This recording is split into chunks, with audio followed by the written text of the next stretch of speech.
ఇదేంటో చల్లమిరపకాయలంట మా మమ్మీ చేస్తుంది. ఫుల్ ప్రాసెస్ ఏందో చూసేద్దాం రండి. Hi everyone, welcome back to my channel. ఈరోజు మా మమ్మీ చేస్తున్న చల్లమిరపకాయల రెసిపీ ఫుల్ ప్రాసెస్ చూసేద్దాం రండి. ఫస్ట్ మనకు కావాల్సిన అన్ని మిరపకాయలు తీసుకోవాలి. అవన్నీ మంచిగా వాష్ చేసుకోవాలి. తర్వాత క్లాత్ మీద స్ప్రెడ్ చేసి మిరపకాయలు కంప్లీట్గా డ్రై అయ్యే వరకు పెట్టాలి. వాటర్ ఉండకుండా చూసుకోవాలి. ఇప్పుడు మిరపకాయలను మీరు చూస్తున్నట్టుగా మిడిల్లో ఇలా కట్ చేసుకోవాలి. ఫుల్గా కట్ కాకపోయినా ఏం పర్లేదు, జస్ట్ ఓపెన్ చేసుకుంటే సరిపోతుంది. ఇలా చేస్తే మజ్జిగ బాగా అబ్జర్వ్ అవుతుందంట.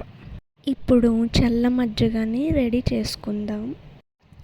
ఫస్ట్ మనం పుల్లటి పెరుగు తీసుకోవాలి. అందులో తగినంత సాల్ట్ యాడ్ చేసుకోవాలి. నెక్స్ట్ జీలకర్రను కూడా యాడ్ చేసి బాగా మిక్స్ చేసుకోవాలి. అందులో మొత్తం మిక్స్ అయ్యే వరకు బాగా కలుపుకోవాలి. నెక్స్ట్ మనం దీన్ని పెద్ద బౌల్లోకి తీసుకొని వాటర్ యాడ్ చేసి బాగా మిక్స్ చేసుకుంటే చల్ల మజ్జిగ రెడీ.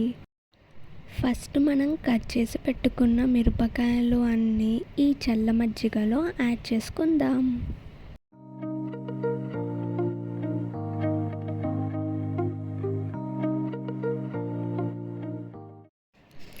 చూస్తున్నారు కదా, ఇలా మెల్లగా మిరపకాయలన్నీ మజ్జిగలో యాడ్ చేసుకోవాలి.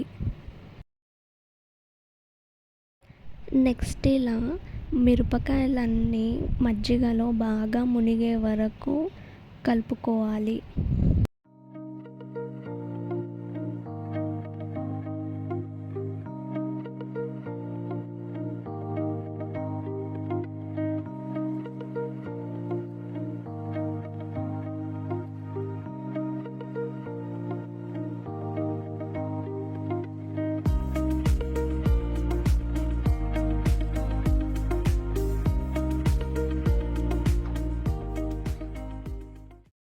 నెక్స్ట్ మిరపకాయలన్నీ మజ్జిగలో బాగా కలిసిపోయిన తర్వాత ఒక పెద్ద గిన్నె లాంటిది తీసుకొని అందులో అన్ని మిరపకాయలు మజ్జిగలో నుంచి తీసి ఈ గిన్నెలో వేసుకోవాలి.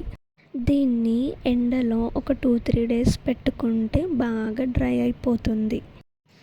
ఇది బాగా డ్రై అయిన తర్వాత ఆయిల్లో వేయించుకొని అన్నం పప్పుతో లేకుంటే సాంబార్తో నంచుకొని తింటే టేస్ట్ మాత్రం చాలా సూపర్గా ఉంటుంది. ఈ మిరపకాయలన్నిటినీ ఇలా దూరం దూరంగా పెట్టుకుంటే అన్నీ బాగా డ్రై అవుతుంది.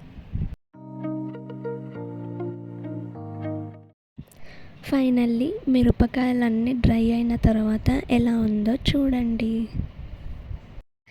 మీకు ఈ వీడియో నచ్చితే లైక్ చేసి ప్లీజ్ ఛానల్ని సబ్స్క్రైబ్ చేయడం మర్చిపోకండి.